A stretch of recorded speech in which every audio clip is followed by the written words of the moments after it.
बिस्मिल्लाहिर्रहमानिर्रहीम। अस्सलाम वालेकुम नाज़रीन, आप यूट्यूब चैनल देख रहे हैं। मैं इमरान खान हूँ। इस वक्त बयानिए की एक जंग चल रही है और बयानिया बनाया नहीं जा पा रहा, यानी बड़ी अजीब अजीब चीज़ें हो रही हैं। एक स्टेटमेंट एस्टेब्लिशमेंट के करीबी लोग देते हैं, फिर जब दूसरा स्टेटमेंट देते हैं तो वो उसके साथ मैच नहीं करता। यानी जो इस वक्त हुकूमती कैंप के अंदर लोग मौजूद हैं वो जब भी कोशिश कर रहे हैं एक नया बयानिया बनाने की, वो बयानिया काम नहीं कर रहा। मैं आपको मिसाल एक दे देता हूँ, उससे आपको समझ आ जाएगी।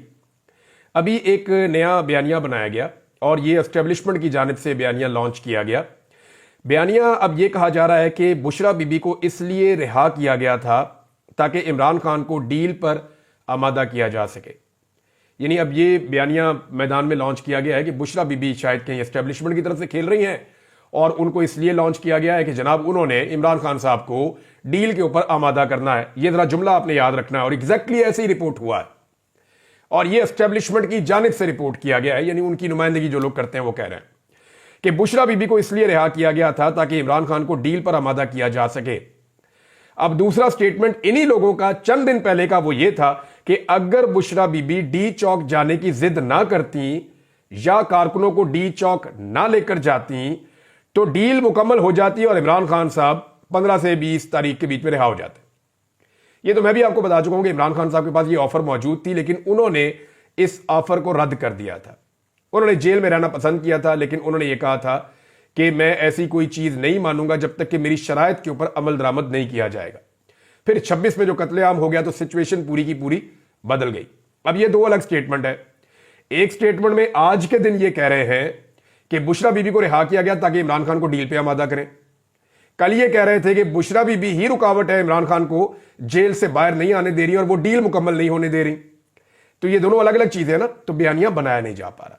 लेकिन इन दोनों चीजों में एक चीज कंफर्म हो गई कि जो भी इनको खबरें फीड कर रहा है या जो भी इन्हें कह रहा है वो बहुत फ्रस्ट्रेटेड है कि किसी तरह डील हो जाए। देखिए ना, ये दोनों बयानात ये बता रहे हैं कि डील पे इमरान खान आमादा नहीं हो रहा। होता यह है कि बेवकूफ लोग हैं ना, इनको पता भी नहीं है कि बयानिया बनाना कैसे है। भाई जब आप बयानिया बना रहे हैं तो उसका एक दूसरा रुख भी होता है। जब आप ये कह रहे हैं कि बुशरा बीबी को इसलिए रिहा किया गया कि इमरान खान को डील पे आमादा करें, तो इसका दूसरा मतलब यह है कि इमरान खान डील पर आमादा नहीं है। तो वो जो आप दूसरा एक और बयानिया बनाते हैं कि इमरान खान डील के लिए भीख मांग रहा है, वो आपका बयानिया बढ़ जाता है यहां पे। तो ये सोशल मीडिया का दौर है, कॉमन सेंस से आपको काम करना पड़ेगा और एक ऑफिस के अंदर बैठ के सर जोड़ के आपको करना ही चाहिए कि बड़ी टेबल ले, वहां पे सारे इकट्ठे बैठे, फिर आप बयानिया बनाएं। होता यह कि एक बयानिया उस दफ्तर में बन रहा है, एक उस दफ्तर में बन रहा है, एक उस दफ्तर में बन रहा है, वो सारे बयानिया एक दूसरे के साथ मैच ही नहीं करते। एक बयानिया लॉन्च होता है कि जनाब बुशरा बीबी डील करवा रही है, दूसरे में लॉन्च होता है बुशरा बीबी डील खराब करवा रही है, तीसरे में लॉन्च होता है कि इमरान खान जो है वो डील मांग रहे हैं, और बाकी जो बयानिया है वो सारे इसके साथ कंट्राडिक्ट है कि जनाब इमरान खान को डील पे मनाया जा रहा है। तो यहां साबित हो जाता है कि इमरान खान साहब, ये बात कंफर्म हो जाती है कि वो दरवेश आदमी जो है उससे डील मांगी जा रही है, वो डील करना नहीं चाह रहा। अब आ जाए एक बहुत बड़ी खबर की तरफ। इमरान खान साहब के चंद बड़े करीबी लोगों से मेरी बातचीत हुई और ये खबर दो जगह से मैं आपको कंफर्म करके बता रहा हूं। खबर यह है कि इमरान खान साहब ने अपने लोगों से यह कहा है जिनसे उनकी मुलाकातें हुई हैं कि मुझे बाहर आने की कोई जल्दी नहीं है, ना मैं फौरी तौर पर बाहर आना चाहता हूं, लिहाजा इस वक्त आप हुकूमत के साथ एंगेजमेंट करें। दूसरी जानिब एक मुज़ाकरात मैंने आपको बताया कि वो अलग से हो रहे हैं। एक मुज़ाकरात खुफिया हो रहे हैं, एक मुज़ाकरात ऐलानिया हो रहे हैं।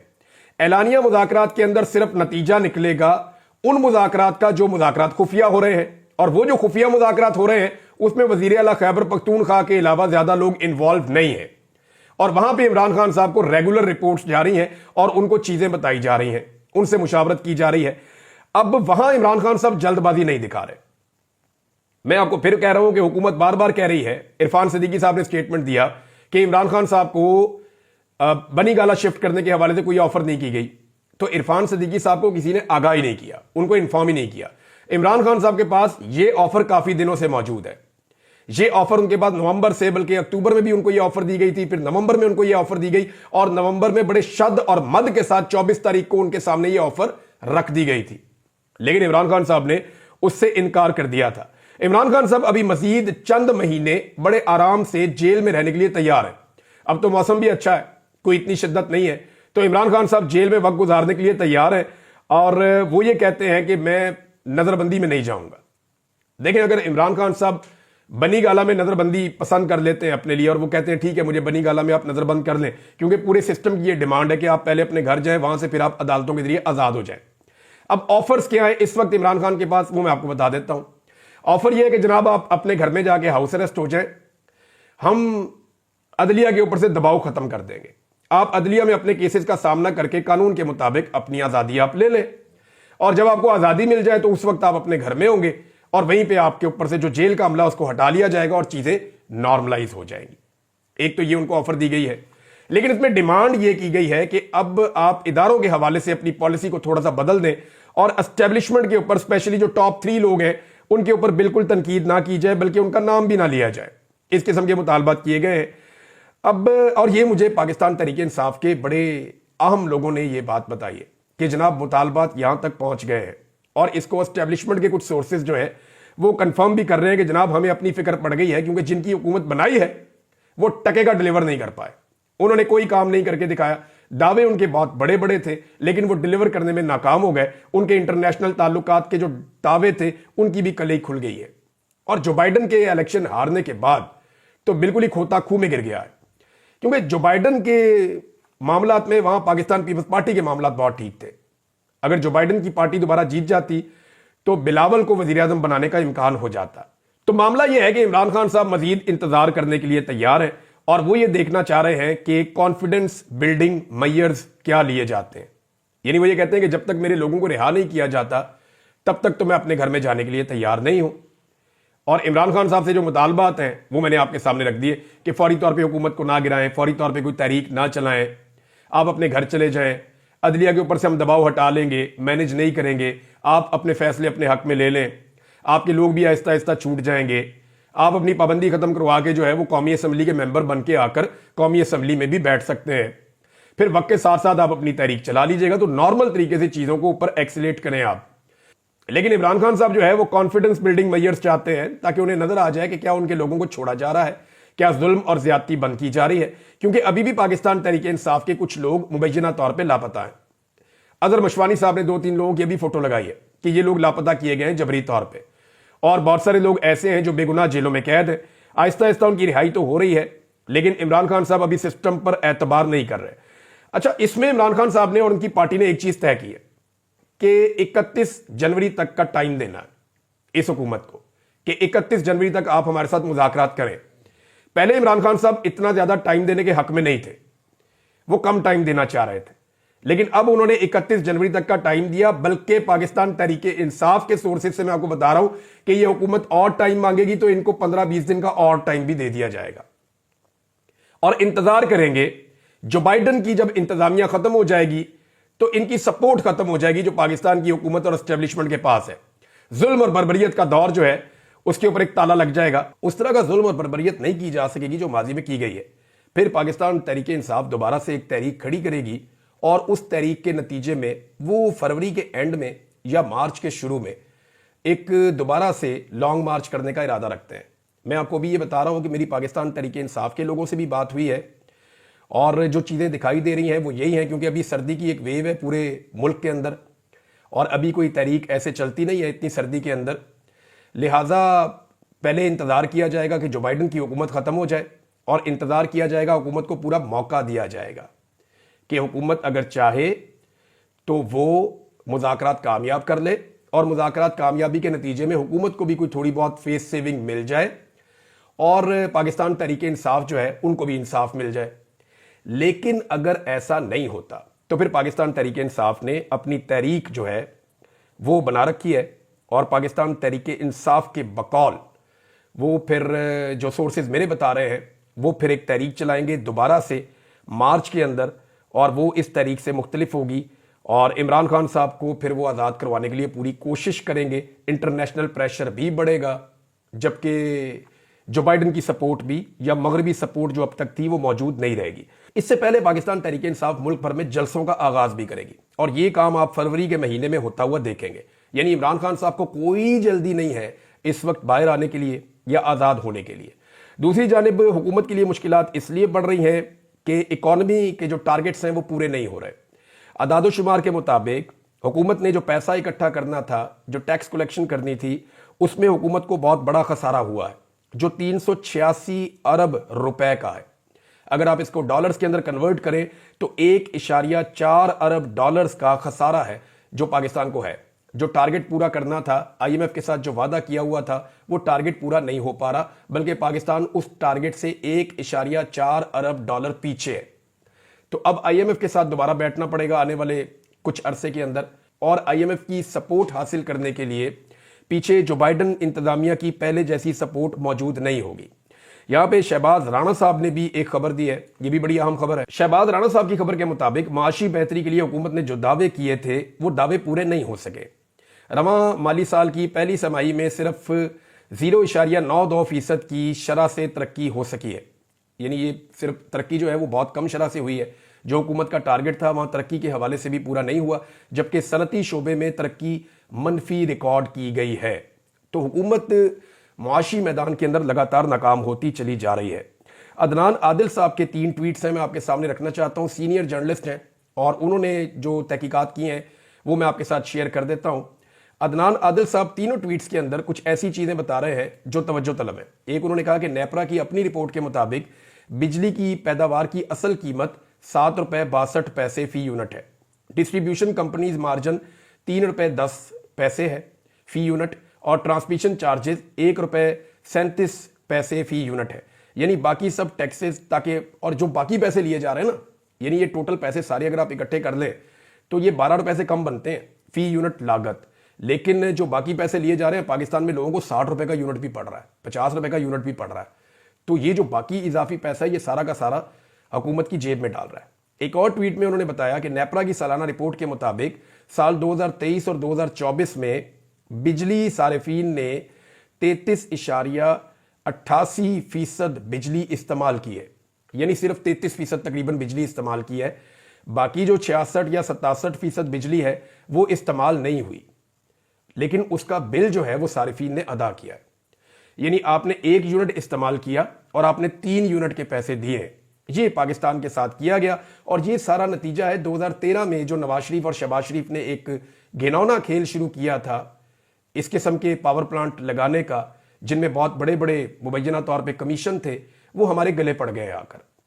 क्योंकि इन्होंने अपने फायदे के लिए उस वक्त बहुत सारे पावर प्लांट लगा दिए थे। बहुत सारे ऐसे लोगों को फायदा तो मिल गया था जिन्होंने अपने पावर प्लांट लगाए और उससे बेशुमार पैसा बनाया, लेकिन पाकिस्तान को उसका नुकसान हुआ। पाकिस्तानी 1 यूनिट खर्च करते हैं और 3 यूनिट्स के पैसे देते हैं। ये यहां पे अदनान आदिल साहब ने रिपोर्ट किया। साथ ही वो बता रहे हैं कि 34 खानदानों की मलकियत 70 आईपीपीज ने गुज़िश्ता 1 साल में मजमूई तौर पर 966 अरब रुपए वसूल किए हैं। ये सिर्फ 34 खानदान हैं जिनके 70 आईपीपीज हैं। इन्होंने 966 अरब रुपए वसूल किए। लगभग 1000 अरब रुपया इन्होंने पाकिस्तानियों से वसूल किया है, जिनमें से 620 अरब रुपए सिर्फ कैपेसिटी पेमेंट के हैं। यानी जितना पैसा वसूल किया उसमें जो 2 हिस्से, अगर 3 हिस्से किए जाए उस पैसे के, तो 1 हिस्से की हमने बिजली खरीदी है, बाकी 2 हिस्से जो है वो हमने बिजली बनाए बगैर उनको दिए। अंदाजा करें आप, यानी 966 अरब रुपया हमने उनको जो दिया है, उसमें से जो हमें बिजली मिली है वो 300 कुछ अरब की मिली है, जबकि 620 अरब रुपए की सिर्फ कैपेसिटी पेमेंट हमने पे की है। ये है पाकिस्तान के हालात। एक अच्छा इकदाम हुकूमत ने उठाया, और ये बहुत अच्छा है अगर हुकूमत इसको कर गुजरे तो। हुकूमत ने फैसला किया है कि जो ईरान पाकिस्तान गैस पाइपलाइन है उसके ऊपर अमेरिका को एतमाद में लिया जाए, उसके साथ मुज़ाकरात किए जाए। ये बहुत पॉजिटिव साइन है। पाकिस्तान को हर हाल में ये करना चाहिए। अगर ये हुकूमत ये कर जाए तो ये इसका एक बहुत बड़ा कदम होगा, ये बहुत बड़ी कामयाबी होगी। हुकूमत ने दुरुस्त सिमत में ये कदम उठाया, क्योंकि देखिए पाकिस्तान में जो गैस की कीमत है वो अगर आप गुज़िश्ता कुछ अरसे की बात करें तो 850% बढ़ी है। जिन लोगों को चंद हज़ार बिल आता था उनको लाख लाख रुपए बिल आ रहा है। इतने बड़े बिल आ रहे हैं कि लोग पे नहीं कर पा रहे गैस का बिल।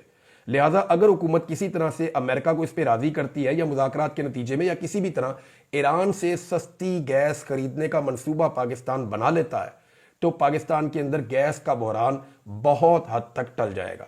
लोगों को सस्ती गैस मिल जाएगी, आपकी सनतें भी चल जाएंगी, आपके जो सारिफीन हैं उनके लिए मसाइल भी हल हो जाएंगे। लिहाजा हुकूमत का ये एक पॉजिटिव कदम है, उन्हें इसके ऊपर ज़रूर आगे बढ़ना चाहिए। हामिद रजा काज़मी साहब ने एक बड़ा काम किया है। ये जो कमेटी है इंसानी हुकूक की कौमी असम्बली की, उसके सरबराह हैं, और ये बड़े दिनों से कोशिश कर रहे थे कि जो 26 नवंबर को जो कुछ भी हुआ इस्लामाबाद में, उस मामले के ऊपर कमेटी का इजलास तलब किया जाए। बार बार कोई ना कोई रुकावट आ जाती थी, हत्ता कि यहां तक हुआ जब इन्होंने अपने सरकारी स्टाफ को कहा कि तमाम लोगों को खबर की जाए और कमेटी का इजलास बुलाया जाए, तो उसके बाद वो जो सरकारी स्टाफ है उनके घर में 1 दर्जन से ज्यादा डाले पहुंच गए। नामालूम अफराद पुलिस के साथ पहुंच गए और उन पर शदीद दबाव डाला कि कोई भी तरीका करो, हामिद रजा काजमी को गिरफ्तार करवाओ ताकि ये मामला जो है इसको रोका जा सके। लेकिन बड़ी कोशिशों के बाद बिल आखिर वो कामयाब हो गए और कमेटी का इजलास गुज़िश्ता रोज हुआ है। उसमें हामिद रजा काजमी साहब ने बड़े सख्त सवालात उठाए, आईजी को भी तलब किया है, उससे भी सवालात उठाए हैं और बहुत सारी ऐसी चीजें अब वो सामने लेकर आ गए हैं जिसमें जवाब देना पड़ेगा हुकूमत को। सीसीटीवी फुटेज के हवाले से वो प्लान कर रहे हैं, वो भी लेंगे। जो अस्पतालों का रिकॉर्ड है वो भी मांगा जाएगा। पुलिस से गोली चलाने का जवाब भी मांगा जाएगा। वहां पे जो एसपी इस्लामाबाद है उनके हवाले से बड़े सख्त सवालात हुए। एसपी ने कहा जी कि हमने लोगों को रोका, वहां पे हम तो रेड जोन में दाखिल नहीं होने दे रहे थे। तो इस पे जो हामिद रजा काजमी साहब ने कहा जी आप कैसे लोगों को गोलियां मार सकते हैं, गोली तो आप नहीं चला सकते। अगर कोई ट्रैफिक का रूल्स की खिलाफ वर्जी कर रहा है तो आप चालान करेंगे या मैक्सिमम आप गिरफ्तार कर सकते हैं, आप लोगों को गोलियां नहीं मार सकते। ये गोलियां मारकर बहुत बड़ी गलती की गई है। बहरहाल अभी ये मामला आगे चलेगा। मेरी हामिद रजा काजमी साहब से बात हुई तो उनका यह कहना है कि इसको हम यूं नहीं छोड़ेंगे, इस मामले को मंतकी अंजाम तक पहुंचाएंगे। अब नाज़रीन एक और इशू पे मैं आखिर में बात करना चाहता हूं। अगर कोई ये कहता है ना पाकिस्तान में कि जो पाकिस्तान के बड़े बड़े फैसले हैं दाखिली नौइयत के, खारजी नौइयत के और दिफाई नौइयत के, वो पाकिस्तान के सियासतदानों ने किया है, तो वो अपने आप को भी धोखा देता है और पाकिस्तानियों को भी धोखा देता है, अपने देखने और सुनने वालों को भी धोखा देता है। जो 1971 है ना, वो सियासतदानों की वजह से नहीं हुआ था। अफगान जहाज डॉलरों की एवज जो किया गया था वो सियासतदानों का फैसला नहीं था। अमरीकी वॉर एंड टेरर का हिस्सा बनना पाकिस्तान की जानिब से ये सियासतदानों का फैसला नहीं था। जितने पाकिस्तान में मिलिट्री ऑपरेशंस हुए हैं वो सियासतदानों ने प्लान नहीं किए। दहशतगर्दों से मुज़ाकरात सियासतदानों के फैसले के मुताबिक नहीं हुए। टीटीपी से मुज़ाकरात सिर्फ इमरान खान का फैसला कैसे हो सकता है? खारजा और दाखिला पॉलिसियां सियासी हुकूमतों को बनाना चाहिए, लेकिन ये पाकिस्तान में सियासी हुकूमतें नहीं बनाती। पाकिस्तान में गुज़िश्ता 70 सालों से 4 मार्शल लगे और उसके अलावा मुल्क के तमाम बड़े फैसले जमहूरी अदवार या आप कह लेंगे सो कॉल्ड जमहूरी अदवार में भी एस्टेब्लिशमेंट ने ही किए हैं। कभी मलबा नवाज शरीफ पे पड़ जाता है, कभी भुट्टो पे पड़ जाता है, कभी बेनज़ीर पे पड़ जाता है, कभी किसी और पर डाल दिया जाता है और आज ये मलबा इमरान खान पे डाला जा रहा है। फैसला करने वाले एस्टेब्लिशमेंट के किरदार हमेशा बरी-उज़्ज़िम्मा हो जाते हैं। कभी उन्हें उनकी हरकत की वजह से कटहरे में खड़ा नहीं किया गया। जब भी कोई सियासतदान इनकार करता है ना तो उसके खिलाफ गेम हो जाती है। जैसे आपको याद होगा कायद आज़म के साथ क्या हुआ, फातिमा जिन्ना के साथ क्या हुआ, लियाकत अली खान के साथ क्या हुआ, जुल्फ़िकार अली भुट्टो के साथ क्या हुआ, दीगर और बहुत सारे सियासतदान हैं, बेनज़ीर भुट्टो के साथ क्या हुआ और फाइनली इमरान खान साहब के साथ क्या हुआ। कुछ सियासतदानों को इस खेल की समझ आ गई। अब वो एस्टेब्लिशमेंट के साथ कुछ लो और कुछ दो का खेल खेलते हैं। जैसे मियां नवाज शरीफ है, जैसे फजलुर रहमान साहब है, जैसे जरदारी साहब है, तो उनको डीलिंग करनी आ गई है। उन्हें पता चल गया कि इनके साथ डीलिंग करो, कुछ इनको ब्लैकमेल करो, कुछ इनसे ब्लैकमेल हो जाओ, तो कुछ ले और दे कर इक्तदार का हिस्सा बने रहें। तो नाज़रीन अब तक के लिए इतना ही। अपना ख्याल रखिएगा, अपने इस चैनल का भी। अल्लाह हाफ़िज़।